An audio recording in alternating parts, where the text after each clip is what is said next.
আমি বন্ধুরা আজকে আমি একটু রেডি হয়ে গেছি, একটু বাঁকুড়া যাব। তাই আমি রেডি এবং আমি আর আমার বন্ধু বাইকে চেপে স্টার্ট করে ফেলেছি, কিন্তু দেখছি পেট্রোল শেষ।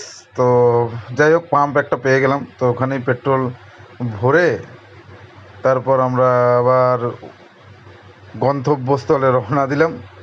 তো রাস্তায় যেতে যেতে মনে পড়লো যে যা, হেলমেট নিতে ভুলে গেছি।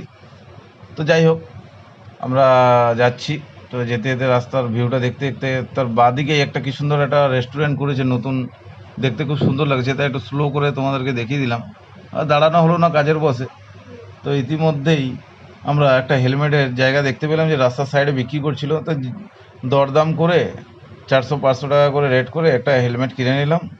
তো আমার বন্ধু হেলমেট পরে পুরো একদম সেটিং করে দেখে নিচ্ছে। তো সবই ঠিক হয়ে গেছে। তো দরদাম করলো, হেলমেট টেলমেট বিকছিল। তো যাই হোক, আমরা আবার বেরিয়ে গেছি এবং জামে আটকে গেছি ঢলডাঙ্গার মোড়ে। দেখতেই পাচ্ছ জাম কত আছে এখানে। ইতিমধ্যেই আমরা বাঁকুড়া বাস স্ট্যান্ড ঢোকার মুখে এবং ঢুকেও পড়েছি। আমরা যাব এখন স্টাইল বাজার। তো স্টাইল বাজার চলে এসেছি। চলে এসেই আমরা বাইরেটা দেখতেই পাচ্ছ তোমরা। এরপর ভিতরে আমি ঢুকে গেছি। ঢুকে যেয়ে দেখি কিছু শপিং টপিং করা যায় নাকি। তো সামনেই দেখছিলাম একটা আয়না আছে, তো সেখানে একটু ফটোশ্যুটের মতো করছিলাম আর কি ক্যামেরা। তো এখানে অনেক বিভিন্ন রকম কালেকশন আছে, জিন্সের প্যান্ট, তো বিভিন্ন রকম। এটা তো একটা মল টাইপের ছোটোখাটো। তো এখানে আমার বন্ধুও কিছু জিনিস দেখছিল আর কি। তো যাই হোক, অবশেষে ঘোরাঘুরি করে দু একটা জিনিস পছন্দ হলো, তো নেওয়াও হলো। তো নেওয়ার পরে ওদিকটা যে একটু কিছু কালেকশন আছে দেখছি, যদি কিছু বাচ্চাদেরও কালেকশন ভালো থাকে। তো যাই হোক, দেখলাম, কিন্তু কোয়ালিটি ভালোই আছে, বাট হাতে এতটা সময় নেই, তাই বেশি কিছু করলাম না।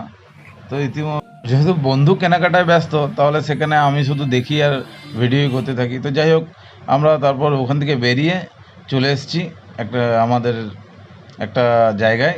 তো যে জায়গাটায় যাব দেখতেই পাচ্ছ তোমরা, আমরা সিঁড়ি দিয়ে উঠছি। তো বিজয় পোর্টসের দোকানটা তোমরা সবাই চিনো, বাঁকুড়ার বিখ্যাত। সে নিখিলদার কাছে চলে এসেছি, আমার দাদা হয়, ব্রাদার।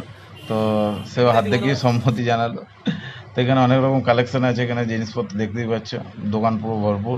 হ্যান্ডসাম হিরো আর রাহাতও আছে, এই একটা দাদাও ছিল।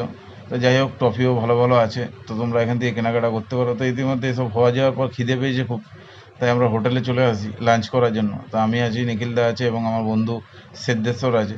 তো যাই হোক, লাঞ্চ শুরু করে দিই আমরা। হাসি মজা করতে করতে লাঞ্চ খাচ্ছি।